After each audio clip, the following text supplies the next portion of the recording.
Oke, ngebahas caranya bikin white card, forklift lesson, dan driver lesson di Australia. Oke, welcome back to my channel, Mustafa Rossi. Dan kali ini ada pertanyaan nih dari teman-teman buat tanyain.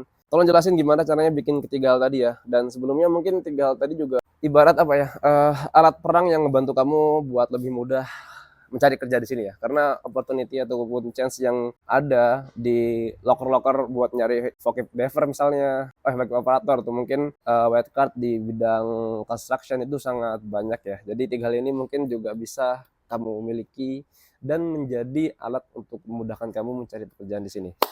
Oke, yang pertama kita akan ngebahas white card. Oke, sebenarnya saya juga belum punya ya, tapi banyak cerita dari teman-teman. Jadi ini basic yang harus kamu miliki kalau kamu pengen kerja di mining atau mungkin juga di construction ya, tentunya ya. Dan buat ngedapetinnya sangat mudah sebenarnya. Kamu tinggal ikutin aja course yang atau kursus yang yang menyediakan sertif atau white card ini, dan itu cuma butuh waktu selama 1 hari aja kamu ikut kursusnya, dan biayanya mungkin sekitar mulai dari $100 lah kemungkinan ya, itu range-nya segitu, dan cukup mudah buat dapetin white card ya. Jadi kamu tinggal ikut kursus doang, udah tinggal ikut aja.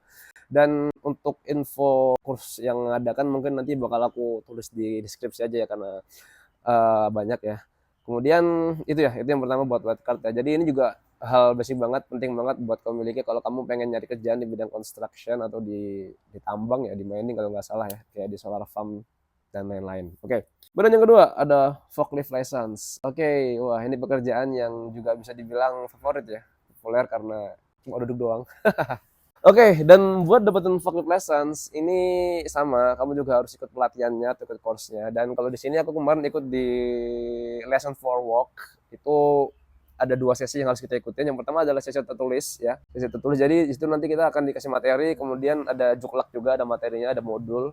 Dan nanti kita bakal dikasih pertanyaan-pertanyaan yang jawabannya itu seputar forklift lah. Ya kayak mungkin ketika dalam keadaan ini kamu harus bagaimana. Tapi itu ditulisnya menggunakan esai ya, bukan menggunakan pilihan ganda ya. Jadi yang ngarang aja sih itu. Dan nanti di hari berikutnya itu adalah sesi praktek yang di situ barulah kita nanti akan dites lah sekiranya ya. Dan untuk biaya bikin forklift lesson ini itu kalau kemarin aku start di angka $300 dah.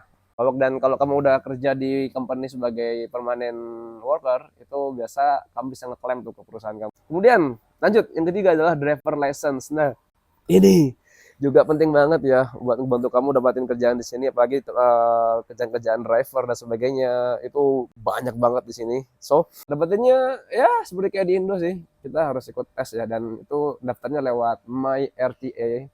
Itu kita daftar dulu buat booking tes. Jadi ada 2 tes sama kayak di Indo ya. 2 tes, yang pertama adalah tes DKT atau tes komputer ya.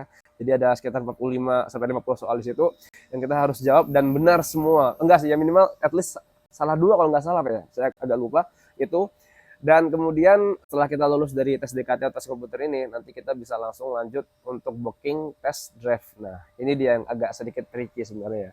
Bukan tricky sih, cuma kadang memang agak ya namanya mungkin perlu waktu untuk belajar ya. Dan kalau saran aku mending kamu sebelum tes yang drive ini ikut kursus dulu ya, buat ya sekedar tahu trik and tips and hintnya lah biar bisa lulus di sini. Oke. Kemudian ada biayanya ya, kalau nggak salah kemarin buat bayar tes DKT itu sekitar $50 ya. Kalau buat tes drive-nya saya agak lupa berapa kemarin.